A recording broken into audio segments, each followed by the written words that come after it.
বাংলাদেশ জাতীয়তাবাদী দলের চেয়ারপারসন আপসীন দেশনেত্রী ও বেগম খালেদা জিয়ার ৮০তম জন্মবার্ষিকী উপলক্ষে আলীকদম উপজেলায় যুব দলের উদ্যোগে দোয়া ও মিলাদ মাহফিল অনুষ্ঠিত।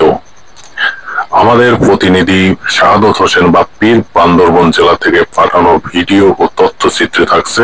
বিস্তারিত। উক্ত অনুষ্ঠানে সভাপতিত্ব করেন এমডি ইলিয়াস মিয়া, আহ্বায়ক আলীকদম উপজেলা যুবদল, এবং আরো উপস্থিত ছিলেন মোহাম্মদ আবু সৈয়দ যুগ্ম আহ্বায়ক আলীকদম উপজেলা যুবদল, মোজাম্মেল হক যুগ্ম আহ্বায়ক আলীকদম উপজেলা যুবদল, মোহাম্মদ জামাল হোসেন সাবেক সাংগঠনিক সম্পাদক আলীকদম উপজেলা যুবদল, মোহাম্মদ সৈয়দ হোসেন সভাপতি ১ নম্বর সদর উপজেলা যুবদল, মোস্তফা কামাল পাশা সভাপতি ২ নম্বর চৈনখং ইউনিয়ন যুবদল, আব্দুল কাদের বাবুল সভাপতি ৩ নম্বর নয়াপাড়া ইউনিয়ন যুবদল, আরমানুল ইসলাম সাধারণ সম্পাদক ২ নম্বর চৈনখং ইউনিয়ন যুবদল, কফিল উদ্দিন সাধারণ সম্পাদক ৩ নম্বর নয়াপাড়া ইউনিয়ন যুবদল,